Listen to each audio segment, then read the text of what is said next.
I did a crow audit the other day, and I won't name the client. Charge them 10 grand.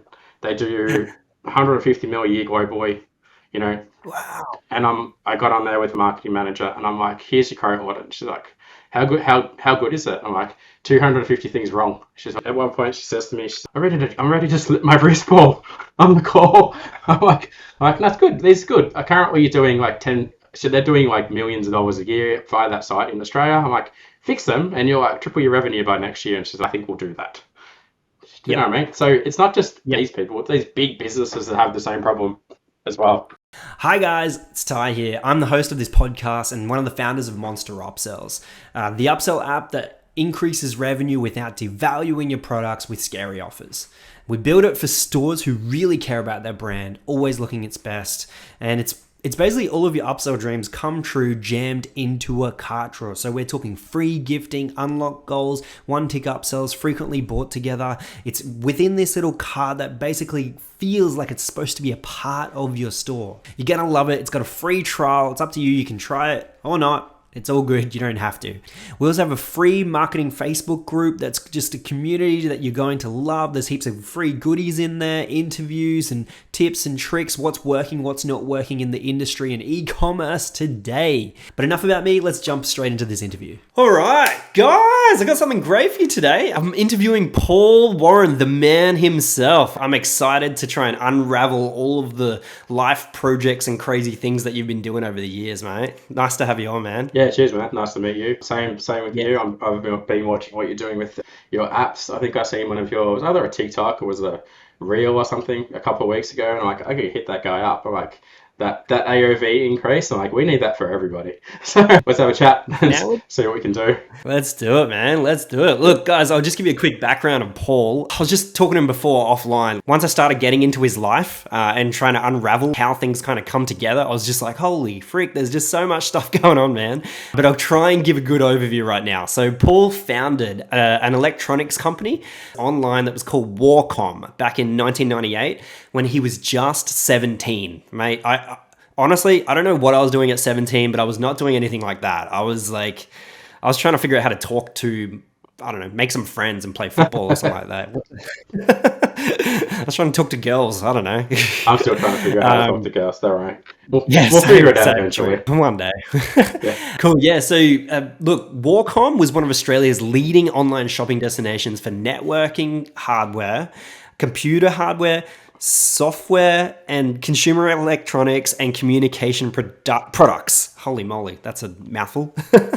He scaled Warcom to 8 figures. Yeah, I think by the time I sold it, we did 30, 40 mil. So yeah. That's sick, man. Love it. Okay, so yeah, and he sold it 16 years later to an ASX listed company.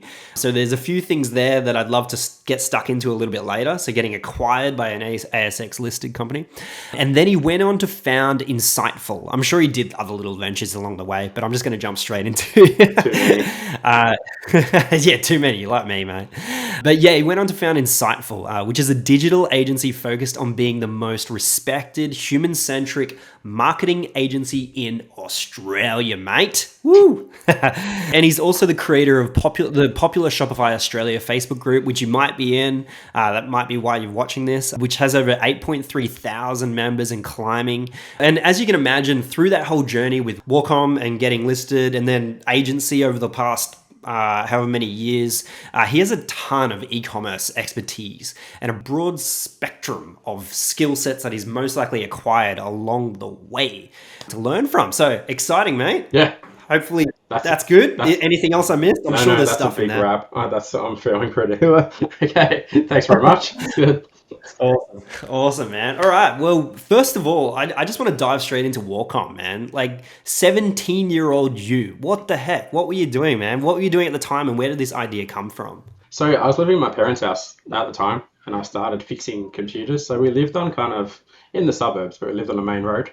And I'm like, I don't really want to go get a job when I finish high school because I had terrible anxiety and I hated things. How am I going to get a car license and blah, blah, blah. How am I going to get to work? This was really like, this is where my head was at. And I'm like, I can just work from home. I can just work from mum and dad's spare bedroom, garage, lounge room, blah, blah, blah. So I put a sign out the front and I'm like, $50, I'll fix your computer. So people would drive past, drop off their computers. I fixed 6 or 7 computers a day, So you're making like Wow. what, $50 a computer, and you just make a couple $100 a day at 17. It's pretty good money. And then quickly I'm like, cool, we should start selling some products as well. So we started selling like blank CDs, and then back then when CDs. What's a CD? like blanks, yeah, like floppy disks and stuff. So this was back in the heyday where everybody would use like even before Napster, right? So all the guys are downloading stuff on Napster, and then they're like, I want to give it to my mate, and then the rich kids who could afford like $4,000 to buy a CD burner would come and buy the Wow. CDs from me. So I'd sell them for $50 or $100 for a spindle of CDs, and I was selling $10,000 a month of blank CDs, right? To all these guys buying blank CDs so they could, burn whatever movie they've downloaded. You're making 10 grand a month selling blanks. Yeah, just Holy blank moly. yeah, just blank CDs, and CD burners was on top of that. So we'd sell 5 or 6 a Wow. month. Like for keep in mind, they're like $4,000. Now they're like what, Yeah. $20 or something. Yeah. But those kids would sell those things. They'd sell a blank DVD for what, $25 with a movie on it or something. So I was effectively selling the shovels during the gold rush to all the kids that were pirates, if you think about it. Yeah. And then we went on to sell like motherboards, and then we went through the internet progression where it was like dial-up, broadband 1, broadband 2, broadband 3. So everyone kept coming back. I need a new modem for the new internet, and another new modem for like every 6 months. There'd be a faster version of the internet, yeah. And Hang then on, where are you selling from at this At home. stage? Like your house? Still at home. At your Yeah. parents' house, and then you just, this is awesome. Yeah. So we'd have, you'd get 100 ADSL modems would rock up in the morning, and they'd be in the garage, and I'd be out in the garage packing and shipping 100 modems a day. That's like, at peaks, probably 100 a day sometimes. Keep in mind it'll take 4 weeks to come in from overseas, come into my supplier, and my suppliers didn't know how to sell retail. So I'm like this 18-year-old kid that I'm like, I'll sell retail for you. I'll deal with the people. Cool, I'll buy them from you for $50, and I'll sell them for $95, and I'll just basically pre-sell them all. You get them in, so as long as they arrived on time. If they didn't arrive on time, I would have been screwed. But it always worked. So I'd be shipping like 50, 100 orders, a day, like every couple of times throughout the month. So Ozpost, it was quite interesting too. So this is before I had negotiated deals with Ozpost and stuff. They're like, oh, we can't really come and pick it up, so I would have to drive to the post office on my motorbike, on my dirt bike, mind you, with the backpack, with like with 6 modems in the backpack, and I just drive there, knock on the door. Hey, here's 6. I'll be back in 5 minutes. Here's another 6. Here's another 6. And this went on, and then I'm like, this stuff's too big. I need to sell smaller stuff. So I started selling smaller stuff and stuff that I could actually ship more. And eventually I'm like, can't you guys just come to the house? I'll give you like $50, $100 to pick it up. I'm like, yeah, done. You know what I mean? So we did that, and then Hustling with Australia Post. shaking down Australia Post. So that was really good. But and that was the first few years, yeah. So even my mum and dad, my mum would help me pack orders and stuff. Dad would help me pack orders. The back of that shed was literally like we built a whole other room on Dad's shed, which is full of crap. But it was full for 5 minutes, and then it was empty again. I'm like, what's the point filling it up? It's draining like the next day. In amongst, I'm doing that and then fixing computers inside the house, and I'm like, it's not worth fixing computers anymore when I can make $60 an hour. I can just like ship 10 modems in an hour and make $500 or something. Like, away we go. And a lot of that was cash and stuff, getting a long time ago. Wow. So yeah, it was really interesting. I never had employees or anything at home, but fast forward a couple of years, and we still did the same thing: broadband modems, and then ADSL 1, ADSL 2, and then wireless. A, B, C, D, G, N. Because everyone kept coming back. It's like the perfect business model. It's like having a child. I need another pair of shoes because he's grown. Same with, you know what I mean? As the technology evolves, you're basically just getting the next lot of technology. The next lot of technology. Yeah, exactly. Yeah. And they kept coming in, and then they'd have little complementary businesses. Like I owned like iPodskins.com.au and VoIPtalk.com.au, and you'd want to buy an iPod skin. Cool, we're going to have there's a new iPhone on your iPod, every 6 months. Keep coming back. Like, perfect business model. And wow. that went on forever until probably towards the end, it got like it was a commodity. I'm like, computers are pretty fast. You really need, does every single person need to constantly keep updating their computer just to check Gmail? I'm like, no, you know what I mean? So for Yeah. me, that's that's at the end. I'm like, yeah, it's time to, do something different. Okay. So, but yeah, it was really interesting that it kind of just, like I say that to a lot of people, build a business that where you need to keep selling stuff to the same person, not Yeah. not just once, like their entire life. Do you know? I get what you're talking about. Let's get into that part. I'm super keen to talk about this exact conversation or whatever about the LTV, Yeah, growing out LTV, and how important it is to have people coming back over and over and over and over again. yeah. Yeah, we'll talk about it a bit later. One thing I wanted to just jump back to, I try not to jump everywhere, but just with the suppliers relationships, how did that work? This is 1998. Were you Yeah. like on Alibaba? That didn't exist. What happened there? No, Australian suppliers. So I would find a product. I'm like, cool, I can sell that product. I dealt with 4 or 5 different people around that time. They'd be in different states in Australia, and they're like, they're the distributor. I'm like, cool, I know where to sell these products. I could find the audience. You give me the product. So okay, Yeah. cool. And it's gonna be, yeah, I want 100. Cool. Here's 20K. And I was like 18. Here's pay some random dude from that I've never met 20K. Go, please ship me the modems. Like, if they didn't rock up, I probably would have been in trouble. But they did. I'd also buy products from like swap meets. So I'd go to computers. Yeah. Swap meets were once a month. So I'd go there and I'd be like, I want all this stuff. Really? So I want all. I don't even know what a swap meet is. Is it like a market Yeah, or yeah. Go to something? go to a town hall, yeah, and there'd be 50. Okay. And I mean this respectfully. They're all Asian guys. Yeah. They'd import or they'd do whatever they do. They'd be there once a month or whatever back in those days. And I'd be like, cool. Wow. I'd go there. I would buy from them, and my trick would be like, oh, can I just have the box that the product comes in? Yeah, yeah, no stress. And it'd always be like who the distributor was on the side of the box. So I'd call them, and Yeah. I'm like, hey, can I buy from you direct? I've been buying from, from whoever, Tony, at the swap meet Yeah. for the 6 months. And I go, yeah, yeah, no stress. I want to do an order straight away. You get a call from Tony. How come you don't buy from me anymore? I'm like, just doing this now. Do you know? So, Yeah. Yeah. and Yeah. that's how that kind of started. And then, yeah, it was amazing. So, worked really good. And I mean, you can still do that now. Like, it's arbitrage, right? I mean, you go to one Yeah. marketplace and sell it on another marketplace. So, go to Yeah. eBay, sell somewhere. Go to Etsy, sell somewhere. Go to Alibaba, sell somewhere else. There's just a lot more people, I guess, doing it. It's like a normal thing for people to do now. Arbitrage, I guess. My Yeah. superpower, yeah, my superpower would be though I would buy all the stock. So if it was like an ADSL2 modem that had just landed in the country and they had 100, Oh, I'd be like, I'm gonna buy all of them because then I can control the yeah. pricing, and then Yeah. it's gonna be another like 6 to 8 weeks before stock coming back into the country, and by that stage I'd already be back with that supplier and go, I want 100, I want all those other ones as well, and they're like, oh, Yeah. we want other people interested. I want all of them. Like, oh, Yeah.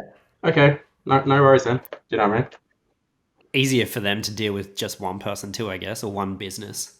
Yeah, basically. And I mean, if other people started selling them, I'd just be like, we'll match any price. And I go, Thai sells those now. Okay, cool. I'll do it $10 cheaper than Thai. So, like after a month, that person would stop selling them because everyone would know that I'd crush his price. So what's the point? Yeah. Do you know what Wow. I mean?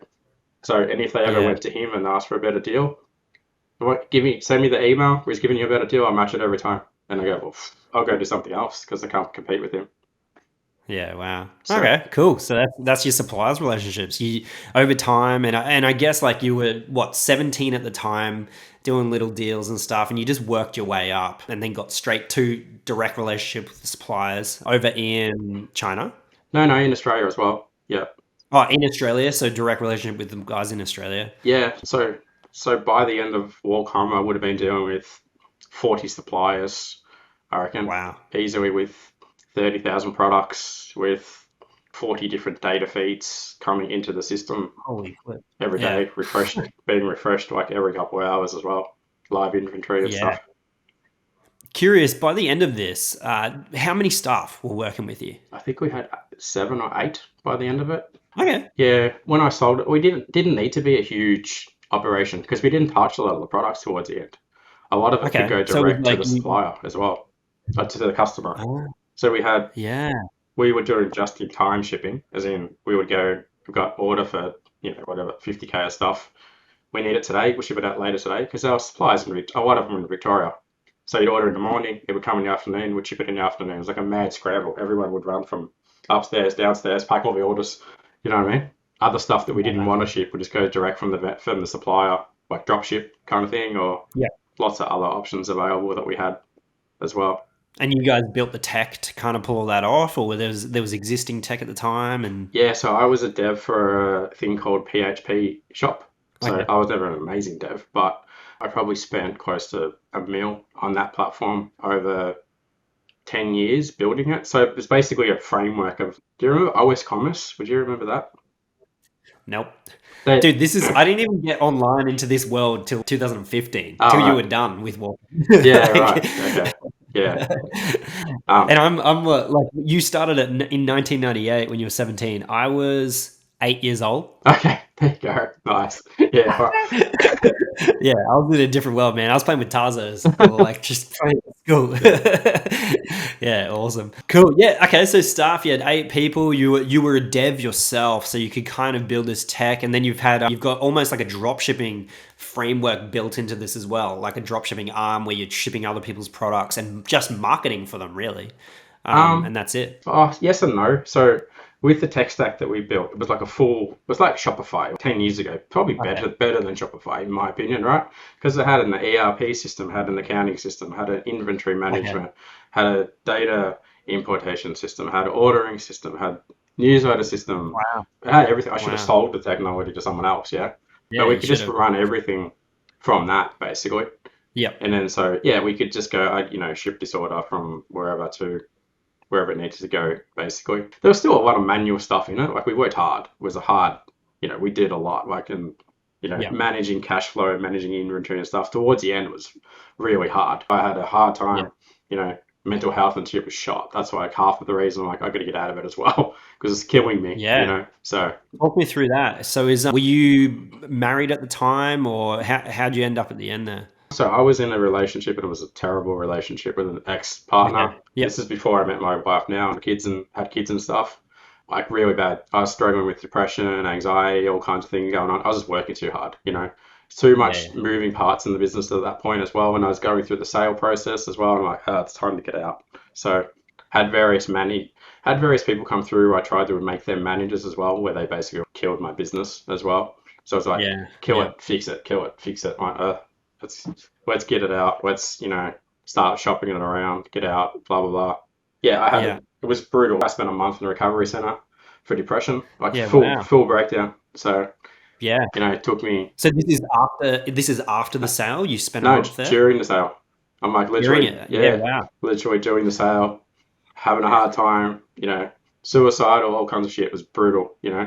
Far out, man. Yeah. So did that, got the deal done. I couldn't even look at a computer for half of that time. I'm like, oh my God, so much stress. You know what I mean? Yeah. Did that, sorted out, cool. And I had literally, I don't know, like 2-3 months off. I'm like, all right, back to work, back into it. I was Yeah. so used to working, like 15-hour days. It's what I do. You know what I mean? Yeah. And then, yeah, did that and then straight into Insiteful, basically. Cool, Yeah. I need some customers. And then, because I had an earn out with the sale. So there was money Oh, okay. and that did that bit, but then there was an earn out. So like, I don't get much of the money until a year. So I'm like, oh shit, I need to make some money as well. You know what I mean? Yeah. So especially because I didn't have the business paying me the salary that it was paying me anymore because I'd sold it. So I'm like, oh, I've got to do something else until I get my big earnout, which is I've heard that from a few people that when they've sold their business, the biggest thing that hits them is actually just not the inflow of cash. Even if they get a lump sum, it's just not having that inflow of cash. It's this weird feeling of like you've almost it's like you've lost your security. I don't know, what is it? Security. Yeah, you've lost your security for some reason. Even though it's still coming in a lump sum, you've still lost your cash flow. Yeah. Yeah. You're like, oh, I don't have that 30-40K a month coming in anymore. It's just the free cash, just waste. Oh, okay. Got to go to the shops and, how much am I going to buy today? So, it's a different. Yeah, it's very different. So, Yeah. yeah. When you went from Insiteful, we'll talk a bit about Insiteful a bit more later, but between Insiteful and Warcom, so you went through some mental health things and stuff. Have you approached Insiteful completely different? Have you got a different way of working, or what did you learn that kind of, that you're doing now to be, or are you still struggling? I feel, to be honest, like as an entrepreneur, business owner, you're always, I don't know, somewhat dealing with mental health no matter what you do. Yeah, I said that to someone recently. They said, what was I talking to them about? And they said, oh, well, Paul, I've got Asperger's and I've got anxiety and I've got this is them saying this to me. And I'm like, yeah, what's wrong with that? Oh, I just want to put that out there. I'm like, dude, normal people don't run it businesses. Like, everybody who's really successful has some kind of, on the spectrum, like they're Asperger or autism or ADD or bipolar or depression or blah, blah, blah. Like it just goes with the territory. Normal people aren't built to run businesses. They just give up. They just, they quit kind of thing. So it's, you know what I mean? I don't, any of my top friends that are actually really successful, I always say that they've got something wrong with them, but they're like, yeah, that person, he's got that, she's got that, blah, blah, blah, blah. Do you know what I mean? And I hear you, man. but there is a few rarities that they just crush it. They got 8-figure businesses and they never have mental health problems and everything's peachy. It's, that must be nice. Wonder what that's like. Do you know what I mean? Not true. I don't even believe that. They're lying to you. That's basically it. Yeah. I think that's the answer. Pretty right. Yeah. Exactly. Did you learn anything, like a framework, or do you now approach Insightful where you're not getting absolutely trashed, burnt out, or are you still just doing the same thing and it's working a bit differently with Insightful now that you're older and there's, I don't know, you've got family and stuff, so maybe that's breaking things up? I'm probably like my own worst enemy in essence, that I've got a timeline now when I want to stop with this, right? So I'm like, once I'm like 45, 46, my goal is to step away entirely from Insightful, keep running it, move into a very high level strategy kind of role. Yeah. But to answer your question, no, I'm just running hard still. I'm just like, we've got to build it. We've got to go fast.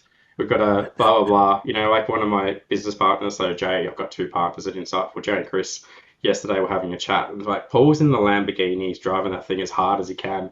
And we're like, Paul, maybe we don't have air in the tires some days and we need petrol and blah, blah, blah. And the caravan's on the back and whoops, that client that is a bit annoying anyway, they fell out the back of the caravan. We've got to go back and check that they're okay kind of thing. It's a bit like that. So I am... My biggest lesson though is like I'll never have like managers come into my business again. You never, and this is a big thing that I teach people is I'm like, don't ever delegate tasks to anybody unless they're like way more intelligent than you and you have a way of checking what you've delegated to them. So what I mean by that, if you abdicate a task versus you delegate a task. So it's like with you've got a head of technology, right? And you're just like, just make sure everything works and I don't need to know anything. You've delegated that all to him. Whereas if you're like, I'll give you 80% of that, but I want an update daily of, we've got petrol in the Lambo and the tires are pumped up. Yeah. So, you know what I mean? Other people don't do that. Like accountability? Would you say it's like this person has to be accountable to you and you have to know enough about it, about what's going on to also have a say in there as well? Yeah. And you don't ever kind of just go, that's your thing. And then not that you don't even watch it now, but I do see this with 90% of ecom businesses I speak with. They're all like, I've got, and I'll just use this in the example, like everyone in my groups, like I tried Facebook ads or I tried, we do AdWords, heaps of AdWords, yeah. I tried AdWords and I got them to do it and they did a crap job and blah, blah, blah. And I'm like, did you know what they were doing? No. Did you ask them what they were doing? No. Did they try and explain what they're doing? No, you delegated the whole thing to them and you didn't keep your finger on the pulse. You can't just walk away and just go. Yeah, it's like agencies. I've worked with 8-figure like businesses. We're doing really well, but they did use agencies, but there was always like some kind of person who was like a direct line to that agency and they knew something about it. They hired specialists because they wanted specialists to do the job, but you had to know some kind of thing about it. But talk the lingo, really. I think I heard Elon Musk talk about this. You've got to learn enough about a subject to be able to talk the language of that person. That's what he does. It's like one of his things. He's like, I will learn enough to be able to talk to the rocket scientists about rocket science stuff. Yeah. And he doesn't need to know everything, but I've got to be able to know the language. It's the same with a developer. Like I work with developers. I actually don't know how to code anything, but I do know how, the concepts and everything like that. So I can manage them in a way. So yeah, cool tips on hiring an agency. I guess that's a really good way to approach it. Yeah. Yeah. I think they call it a polymath. It's where someone who has a really, really, really broad knowledge about a lot of things. That's what a really successful ecom business owner needs to be, that person. So they need to understand how they don't even understand how like all the media buying actually works. I've got really really good media buys in Insightful, but I don't know Yep. the level they do. But I know if we've got to put $1 in and get 20 out, and I know that we've got to do this. And worst bad campaigns, you get rid of them. Good ones, scale them. And same with everything. That Yep. product, you've got. But yeah, like to get back to my point is, you still need to keep an eye on everything, kind of thing. Yeah. I hear, man. Oh, that's some nuggets right there, man. I love it. Like, we were jumping ahead, and I'm like, Yeah. man, I just got to keep going with it. The last thing I want to talk about with Warcom is, so you were marketing and you were building a business without this whole social world right now, like Facebook, Instagram, TikTok, and stuff. Most people don't think they can build a business without this stuff. But this stuff didn't exist. What was the strategy behind your marketing back then? And then, did you end up getting into Facebook ads and that kind of stuff, or Google ads and everything like that in the end with Warcom? We did at the end, but the way we built the business was forums, basically. Do you know Okay. Yeah. Wow. like sites like Yeah. Whirlpool, sites like Overclockers Australia, Atomic Okay. Magazine back then, all the forums. My day would get up and be like, cool, go to the forums and find 60 questions that someone's going, hey, what modem do I need to do this? Or how do I make my Yeah. modem do, here's a bug, or here's the problem I'm having, blah, blah. So I go in and spend 2 hours and answer 60 questions. So like some forums, by the time I'd sold Warcom, I had 30,000 posts or something on some forums by doing that for like 10 years straight, you know? So Wow. it'd just be the typical, like they call it in copywriting that, you find the problem, you agitate it, you provide the solution, and here's a call to action. So, I mean, Yeah. I learned that like literally 5 years ago. I go, oh, that's a thing. But I'd go in there and go, anyone have this problem?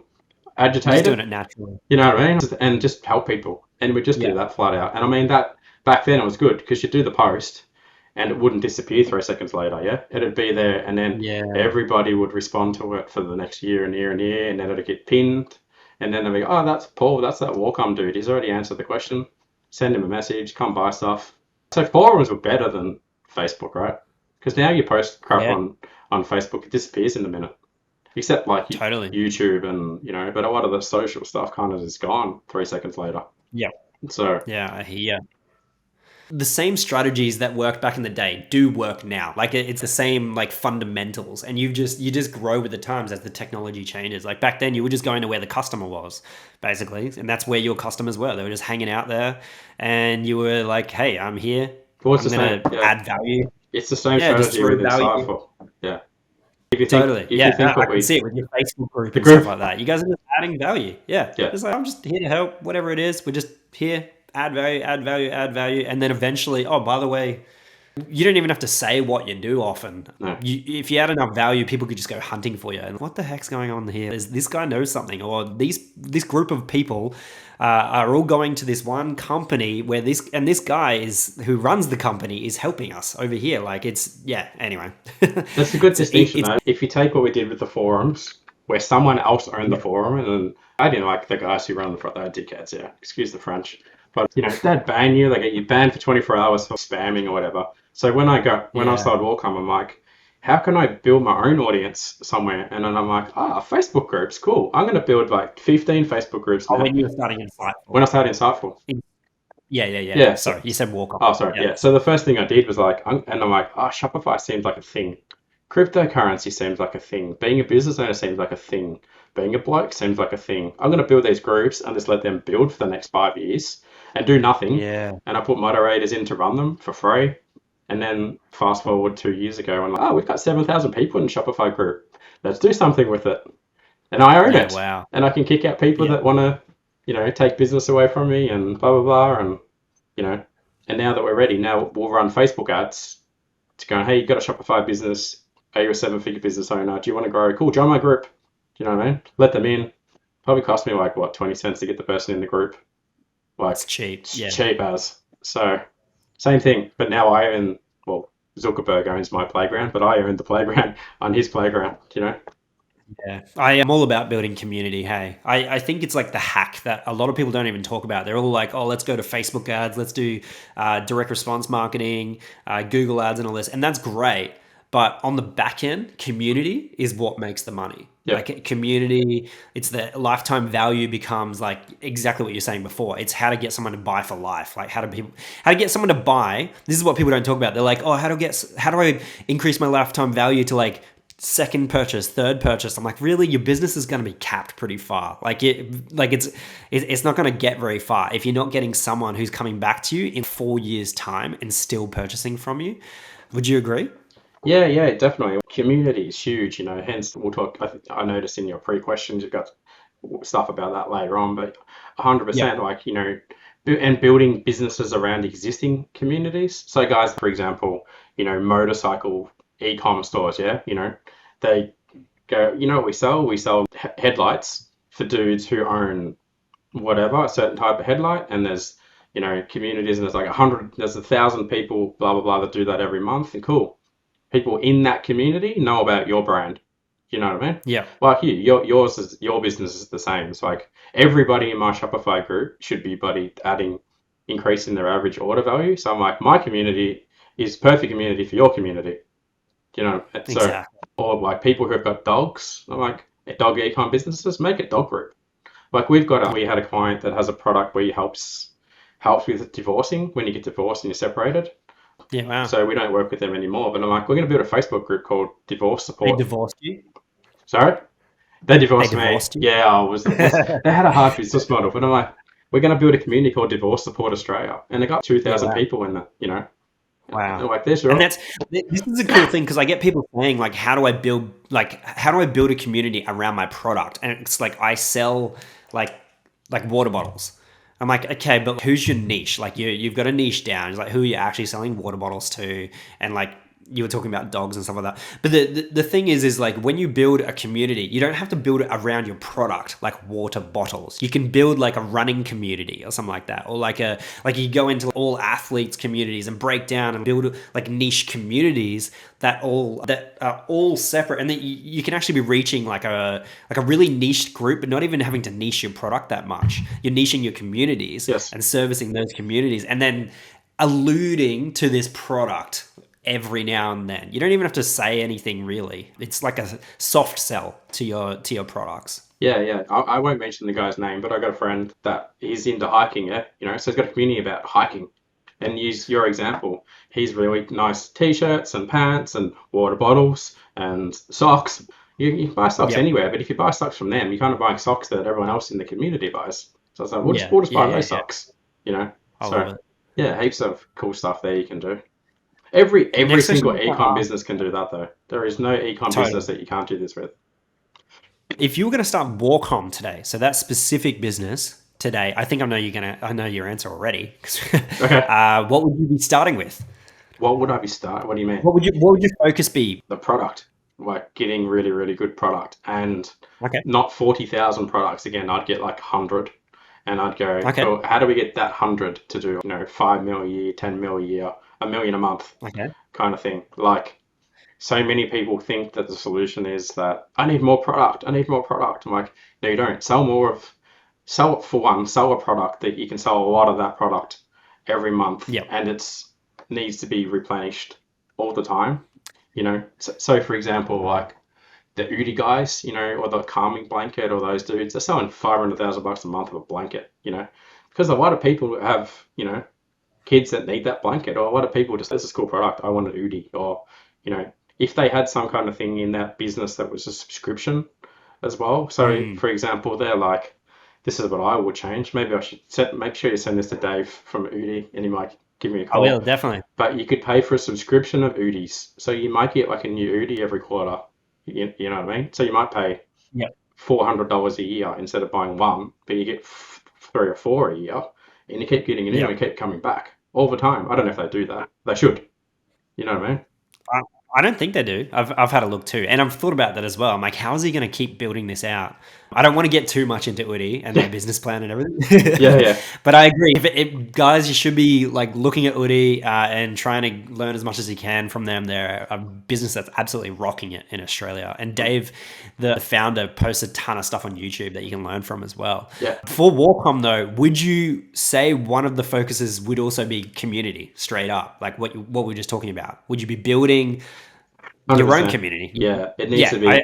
yeah, Needs to be those, or needs to be something you're also really passionate about, yeah, that you enjoy. yeah, Like, a lot of people start ecom businesses and sell crap that they're not even interested in. Like, how long are you going to do this yeah, for? You're going to go to work for 8 hours a day and sell shit you don't even, not even interested in.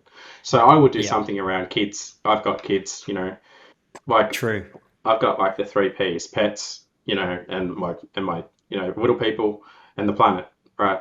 So it'd be something Yeah, around that, from whatever birth till I don't know 5 or 6, yeah, and just keep selling them stuff, like whether it's I don't know. It'd be fun stuff too, like little bikes and things like this, and skateboards and yeah, stuff that they can play with, and a clothing brand associated with it as well, and something really cool like that, and just have 100 products, build a massive, massive cult following around it, like the kind of brands of like crack soda.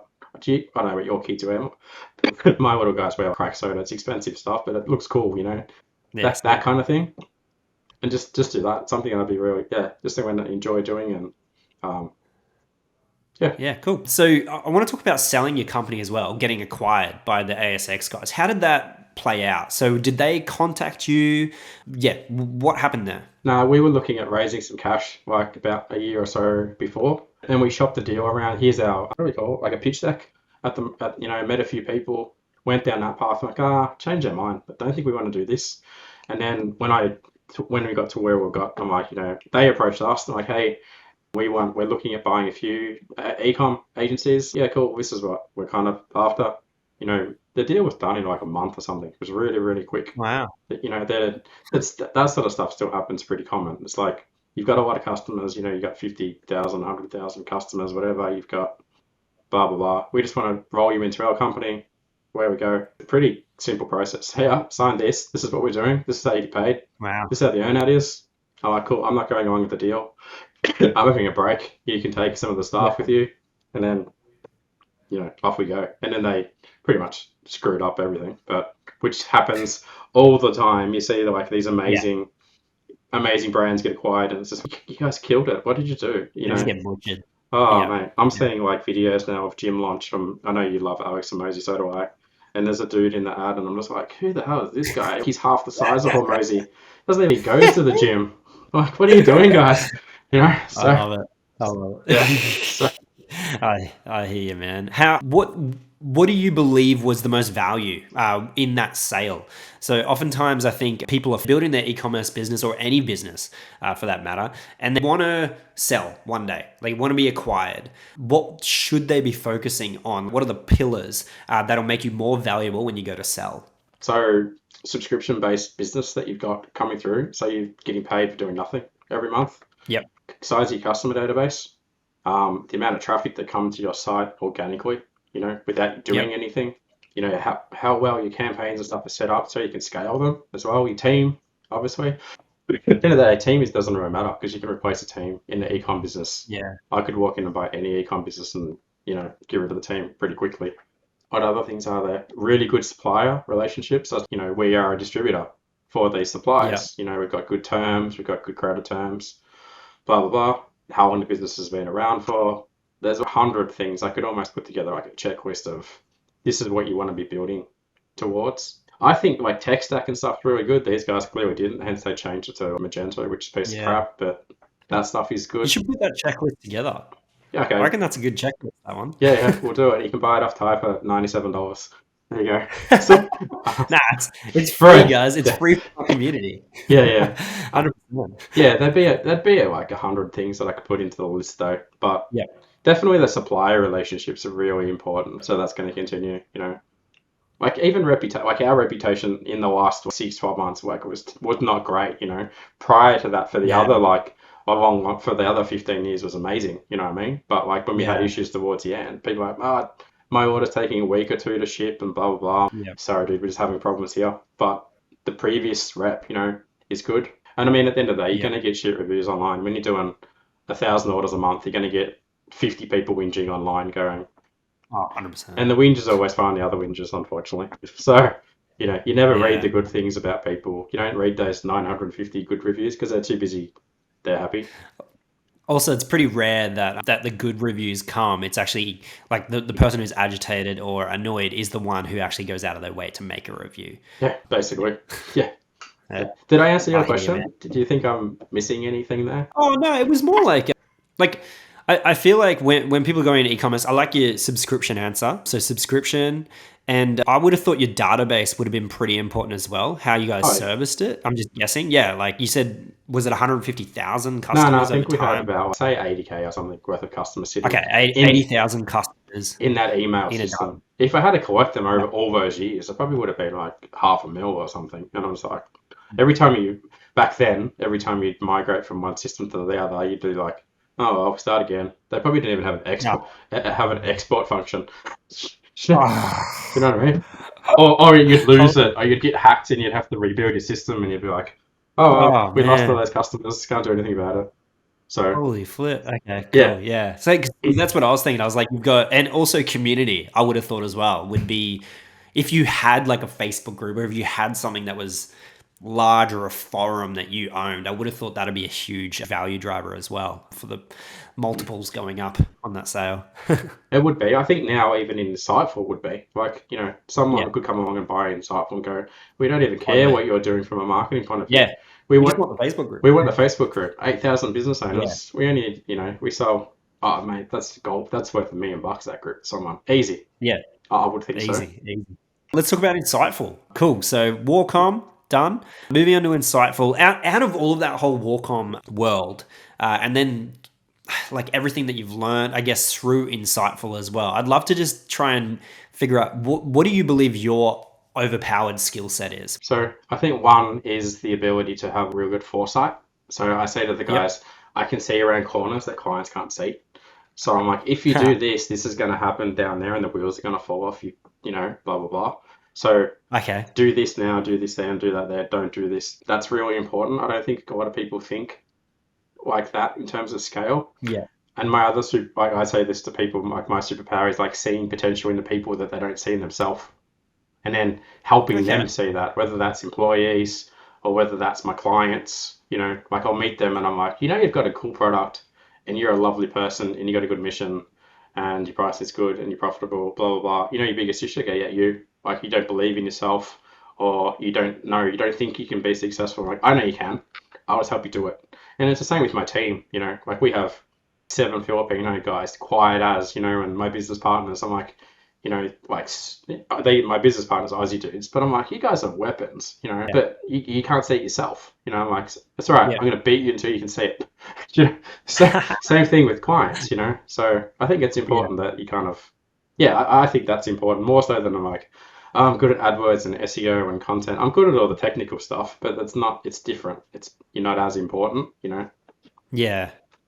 So Yeah, I hear what you mean, man. Okay, cool, sweet. I love it. You're good at the one thing I thought that you would like. I assumed you'd be good at is building team in a way, like bringing people together and rallying them behind something and building something up that has a big mission or whatever. yeah.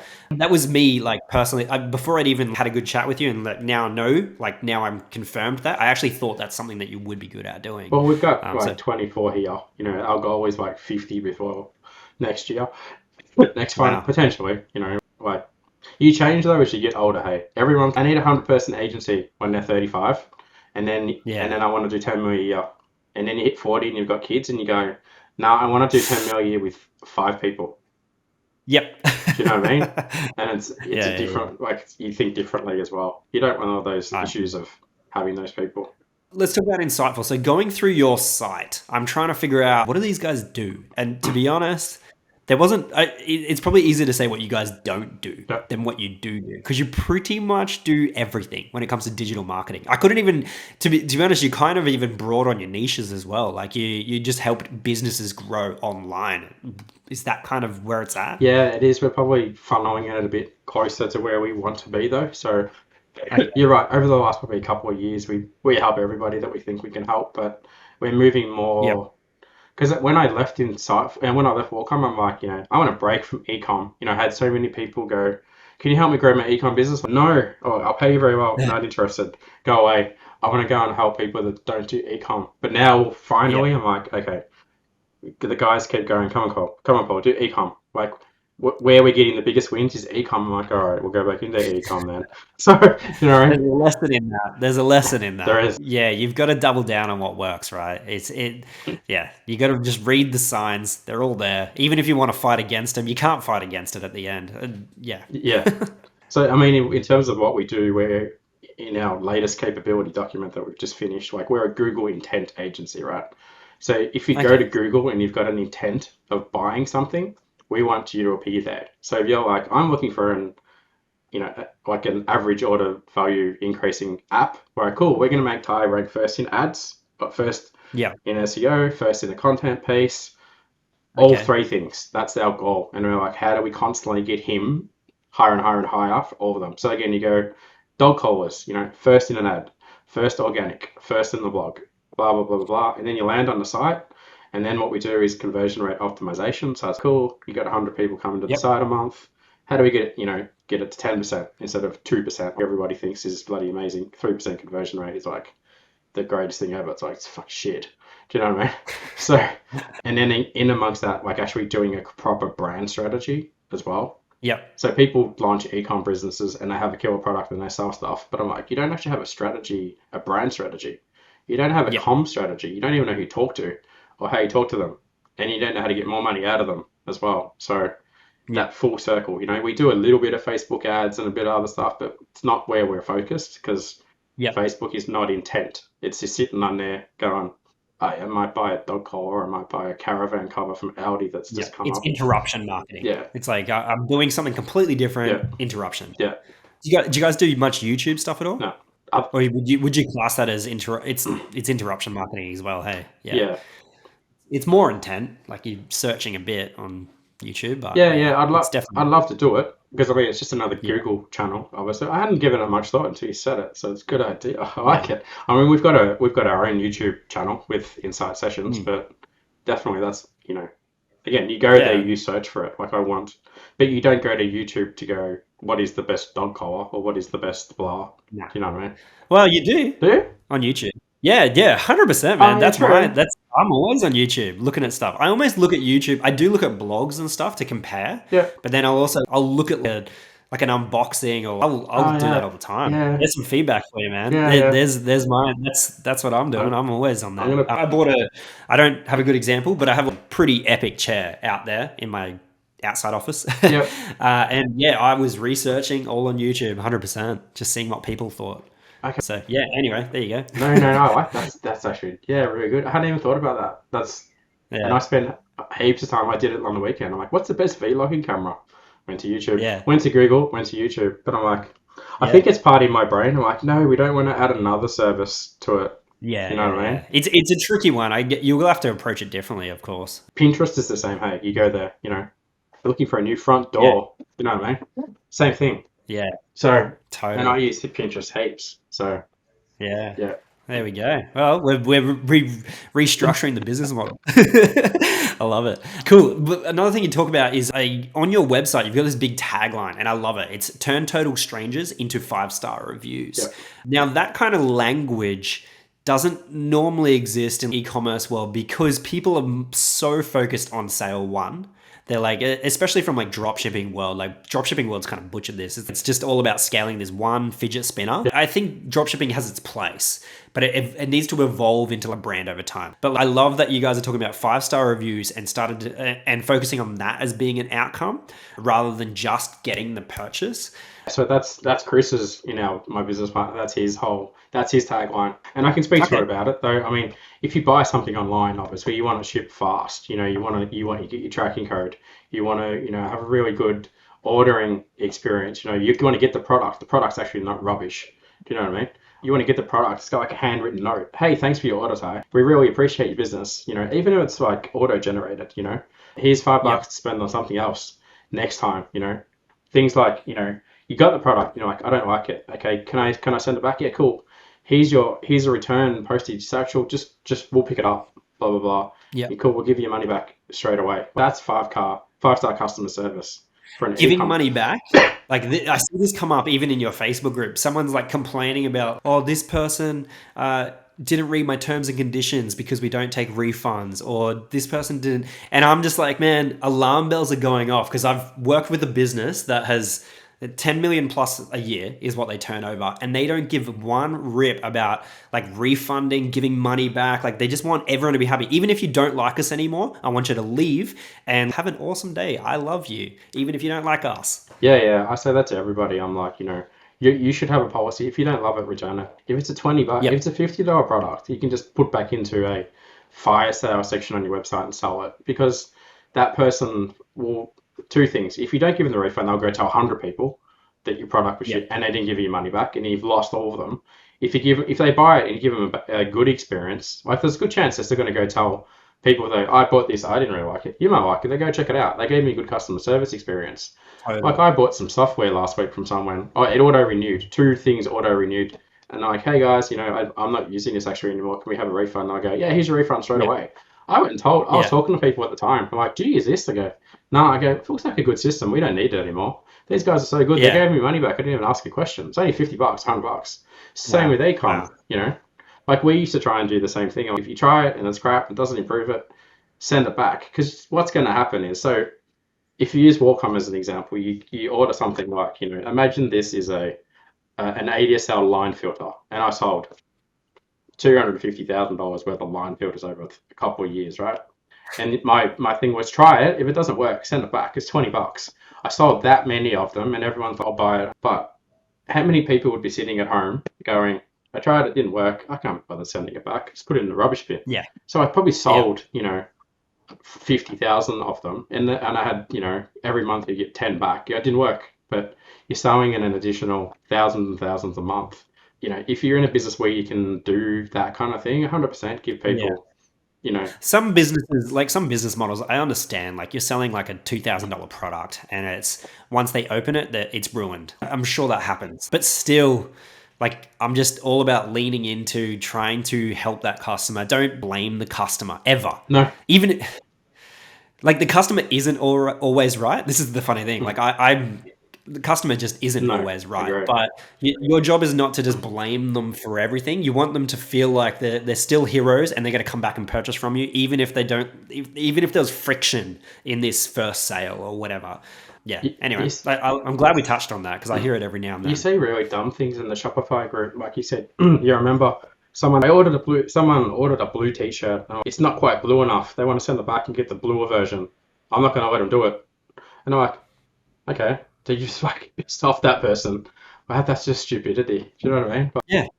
Anyway, some people. Look, that person's valuable to your business, and this is something I also talk about. Is like, most of the brands that are killing it, they almost don't care about sale 1. They care about sale 2, 3, 4, 5. That's actually where they make the money. Yep. So if you're doing things like that, you've basically butchered a customer that could have come purchase 2, 3 times from you, because you're selling clothes, which is like, I'm gonna have to buy another shirt one day, and they're not gonna ever come back. And the thing people don't think about is, if I acquire you as a customer, and you spend $50 with me, and I make 5 or whatever, and I spent 5 to acquire you, I'm not just acquiring you, right? That's what they think about. I mean, I am acquiring you for the next couple of years, but you go tell 10 people. So exactly. Everyone looks at things like ROAS and stuff like that, and they're like, oh, my ROAS is 6%, it's not that good. But I'm like, no.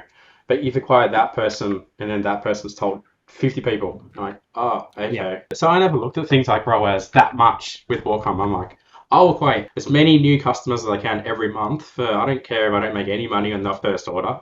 I'm just like, I want to acquire 2,000 new customers, and I'm happy to pay $1 to acquire them. So I lose $2,000 a month acquiring them. But I've got, all that other business and all their friends. So. And you think about like women, especially if she's bought a shirt, as if someone's not going to ask her where she bought that shirt. One of her friends, oh, your shirt looks lovely. or it's the right blue now. The blue suits your skin color. Well, because the other one didn't, but they gave me a free one back. Yeah. Gave me a free swap over, and now it works. And now it looks good. And now, it's got a flow-on effect. And you can't measure that. That's just something that people aren't aware of most of the time. Yeah. And like they say, what is that quote? Dead money doesn't make money. Yeah, why is that? Because if you don't spend it, you're not going to make anything. Yeah, I hear you, man. Yeah, people are so scared of spending money. They're like, how many ecom people we meet daily? Like, all right, I'm ready to grow my ecom business. And I'm like, what do you want to do? I want to get to $1 million by the end of the year. Cool. What's your marketing budget? Can we start with $1,000? I'm like, for how long? For the first 3 months. Okay. Why? Oh, I'm a bit scared. Okay. Mate, you've got to spend a little bit more than that if you want to hit those numbers. So, Yeah. yeah. And I come back, those people come back a year later. How's business? Oh, it's still not very good. Why? What are you doing now? Oh, still spending $1,000 a month. Okay, cool. So you never get traction, you know? Yeah, So, I feel like spending and marketing and stuff like that in a ecom business is kind of like you do it all gas on, like you just do it or you just don't do it. You figure out another way to make money, like blogs, forums, and things like that. You try and acquire customers a different way. But when it comes to like marketing or even hiring agencies and stuff, you have to literally just go, hang on, no, this is what we're doing. We're committing to it, and we're committing to the end result. It might be a fail, it might not.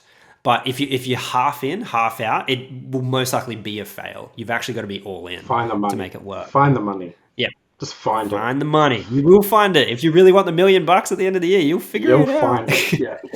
If someone said, "Hey, here's $1 million, but you need to give me five," I don't know, you need to give me $100,000 today. Yeah. You will find how to get that $100,000. Yeah. But people aren't willing to spend like $1,000 to, well, even $5,000. Yeah. Anyway, I can talk about that all day. Yeah. So you guys meet a lot of founders, I'm guessing. Yeah. I don't know you personally if you have much calls with founders. Yeah, I talk to most people. Yeah. So you meet a lot of founders. Is there any, I guess, things that come up that you kind of have to address with them that they aren't normally aware of when they start approaching your agencies? So it's a good example is probably what we just talked about there. So people are expecting the world, but only putting $1,000 in. Is there other things like that? I don't know. Things that I find with people, let me just think through your question again. I think we already spoke about that, is fear. You know, like, my job most of the time with people with ecom business is I'm their psychologist. Okay. Yeah, okay. Tell me about all your problems. All right, what's happened? Oh, okay. So you're being burnt by 6 agencies. Yeah, cool. And like, it was all their fault. I'm like, wasn't really. You didn't do this. They didn't do that. Blah, blah, blah. Okay. And you're here now and you want to get there. Okay. What are you doing to get there? So this is what I'm doing. You're not doing enough. I think I spend a lot of my time doing that. Again, coming back to my comment about they don't believe their businesses can get to where it can go. So I come back to the whole Foresight thing. I'm like, I can see that your business can do $10 million. Do you know what I mean? And you just need to believe in you. Like, I believe in you, you know, and that I spend a lot of my time doing that, I reckon, and helping people have that realization. Like, plenty of people in the Shopify community, like, there's a lovely lady in there. She's got a couple of kids and stuff. And I met her, you know, and I mean, she's quite well, her partner's well off and stuff, but her business is her thing, you know. And I'm like, you need to spend this much money with us to do this. And she's like, not sure, you know. And then we got a testimony. You might have seen the testimonial from her, but she's, he convinced me to do this. We did it and we killed it, blah, blah, blah. I spend a lot of my time doing that, you know, getting people to buy in on themselves, right?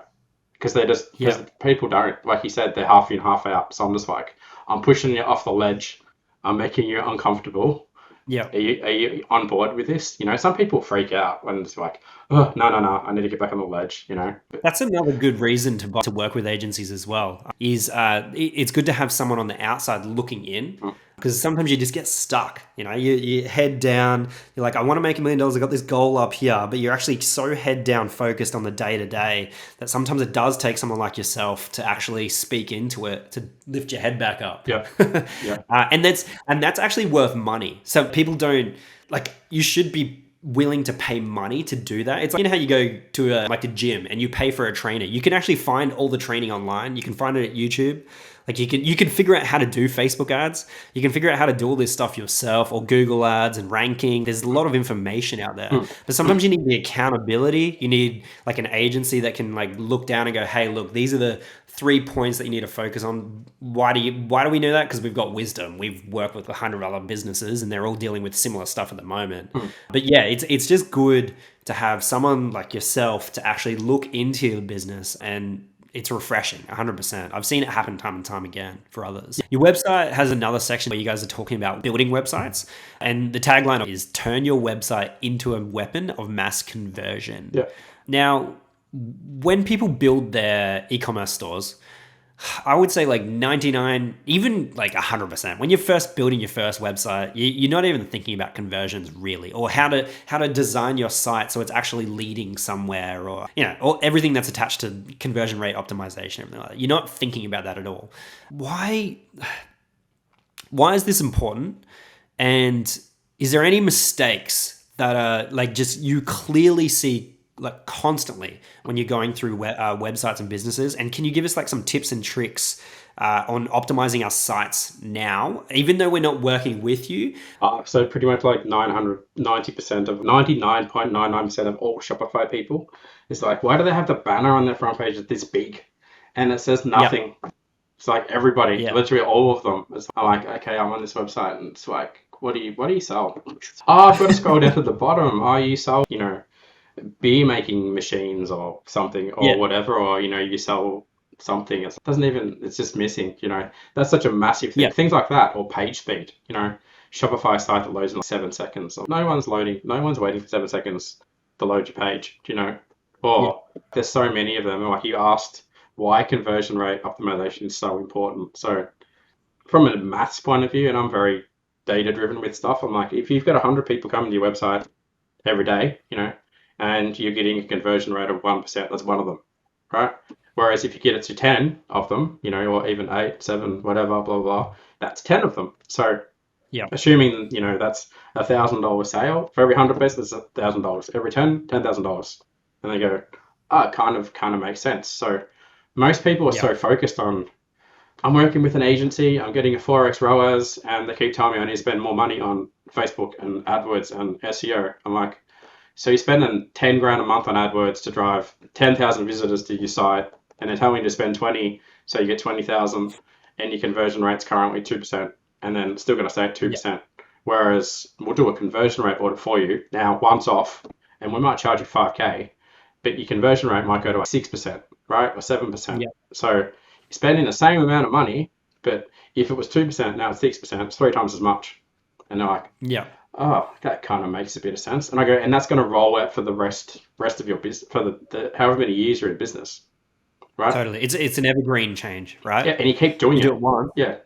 Like most of our clients are on ongoing Crow packages, whereas every month I'll come along for an hour and charge you a couple $100 an hour.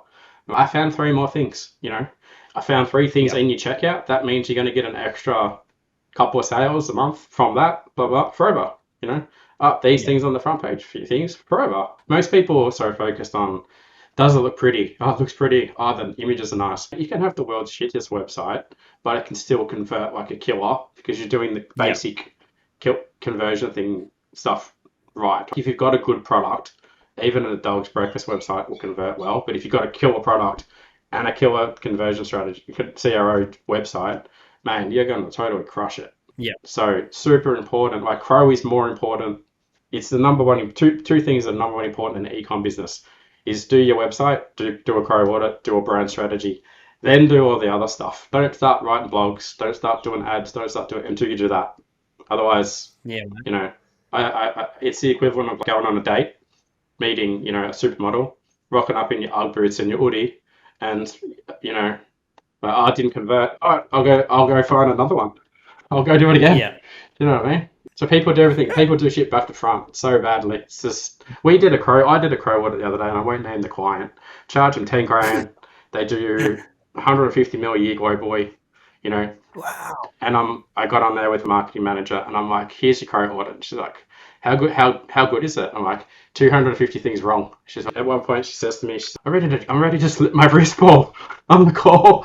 I'm like, that's good. This is good. Currently you're doing like 10. So they're doing like millions of dollars a year via that site in Australia. I'm like, fix them, and you'll like triple your revenue by next year. And she's like, I think we'll do that.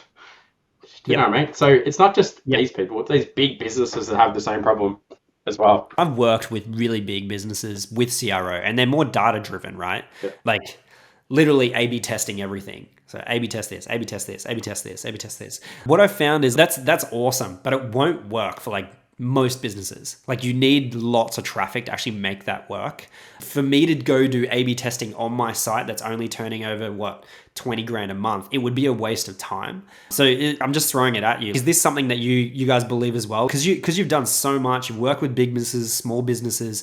That audit that you do is just from your own wisdom and experience from past businesses. I do it by gut now. Like my guys, my team, my leadership team are like, can't we do it, Paul? I'm like, no, because you need to gut feel some of it for each site. It's going to be different for each site as well. It's like that shouldn't actually be there on this particular site, in this particular niche, on this particular product. And what works on one site just doesn't work with another site. Yeah, exactly. There's things that, follow through on every site, but for the large, I do everyone's custom. Like everyone's going to be different. So yeah. There's also another element someone talked to me once about, which was like conversion rate optimization is super important, but it's also important to think like what you said before, like the strategy of the business and coming from that angle. Like what you don't want to do is really butcher the value of your product, because you can easily inflate your conversion rate optimization by having a 70% off sale today, or like a 90% off sale. I can increase everyone's conversion rates really easily. I'm a king. I'm always about don't discount anyway. I'm always like value add. Like everyone's like free shipping is in their header. So it's free shipping. I'm like, that's not the message that you should have there. Everyone expects free shipping. You should have free shipping if you order $150 worth of stuff, or free shipping if you order in the next 4 hours, or if you order within the next couple of hours, you're going to get this free product, blah blah blah. That's better from a CRO point of view than just simply selling everything for nothing. Love gifts are where it's at. I love, one of my strategies was with that big company was every single month they'd run a new offer and it'd just be a new gift every single month. And it's just an awesome way to just get everyone to come back. It's not you're not devaluing all of your products site wide. And the gift though, it could be one or two things. It could be an exclusive product that no one could ever buy, which was awesome. Like it works so well because it was like, get a free gift when you spend over $100. And there's so much scarcity because this gift is gone. Like I can't buy it later either. And that's like a huge value driver. Spend 100. We'd do that for like $150. And the funny thing is you could get the gift for free because it could be like a collaboration, get it from someone else. You've pulled 10,000 of this free product from a completely different business that you didn't even pay for. And now it's your average order value driver and offer for that month. I just thought that was really cool. But yeah, doing free gifts, and funny enough, that's one of the big advantages of having MonsterUpsells. I genuinely think we are the best at running free gifts. It's really hard to do with Shopify because it's quite limited unless you're running like a plus brand with scripting and things like that, and got a lot of custom code dev guys in there to kind of do things. That's why I lent into creating my own app, was because I wanted to be able to offer this to the entire world, this ability to have free gifting as like a threshold and a really good way to communicate it. Cool. Anyway, I'm just going on a tangent. No, that's good. But I love that you're talking about don't just discount to try and get the CRO up, basically. One free gift, I'll add this in. This is I call this like lazy man's marketing. When you get there and you're like, I should send an email this month to my list and my ecom list, I don't know what to send. That was me like once a month without fail. We'd send two newsletters a week, and I'd sit there and the guys would come, man, you're real creative. I can't think of nothing today. Went out all weekend, partied too hard. My brain's dead. Yeah. All right, cool. Here's a $5 coupon. Literally $5. Spend it on whatever you want. You got to spend $50. So as much as I'm discounting, you got to spend $50 to get it. But you know how much sales we get for giving away $5? You'd make 10 grand from giving away $5. So same thing like you just said. You just throw that out there as a free gift. People are like, free money, you can't say no to that. Or buy something and I'll send you a $25 gift card or something. Do you know what I mean? Again, it's not discounting. It's just like free stuff that kills it. Last question I'd like to ask everyone is, where are you guys getting your information from? Like, where are you learning? Is there anywhere that you could send people to learn, like books, content, groups, or anything like that? I don't really. No. You're learning on the job, I would imagine. Yeah, pretty much. I mean, I have heaps of books and stuff that I should be reading. And there's all the YouTube guys and stuff, but I don't follow any of them. I don't want to sound like, like with ego. Honestly, I don't really go, because I think a lot of people continuously try to learn. And you actually don't. You don't need to learn anymore. You already know what you need to do. Just do it. So I wouldn't say I go, not me personally, anywhere. other than, I mean, we've got mentors and stuff in the business, but even kind of at the level we're at, my mentors are not on par with me, but like some, like Martin in our business, for example, owns Yeah. a $40 million a year agency, so I go to him, but that's not a technical kind of thing. This is what we're doing Yeah. from a strategy point of view. You know what I mean? Yeah. It's not like I go to, okay, I need to learn something about Facebook ads or Google ads or whatever. I just try and put my money and try and figure it out, and Yeah. that's how I figure it You're out. more And of a jump in and learn on the job, basically. yeah, get on the tools. It's probably not, look, it's probably not the greatest way to do it. I mean, if Yeah. you can learn from the world's best Facebook marketers and stuff, and and Yeah. whatever, do it 100%. Yeah. So I'm more like you, to be honest. I'm like, I learn on the job. I struggled through school, university, any formal education. I'm like, this does not work. And it's just because you're teaching me and I've got no practical. I know you told me to spend money on this, but until I'm actually spending money on this to get my ROAS and trying to figure out things, like it doesn't even make sense to me. I need to actually be in the weeds doing the thing. yeah. Why do you think you didn't learn at school and stuff then? What was, because I'm the same. I had terrible Yeah. anxiety and stomach issues at school. So I'll learn when I go home, and I think I still Yeah. learn the same way now. I'm just like, what did they say? Yeah, I found now that I'm older now, I found when something becomes relevant to me, Yeah. I learn the heck out of it. Like when it's like extremely relevant. Good example is like accounting at uni. I'm sorry, accounting at school. Like I literally was the bottom. I didn't understand the concepts, and it wasn't for a lack of trying. I was trying to, but I'm like, I just don't understand what the heck you're even talking about.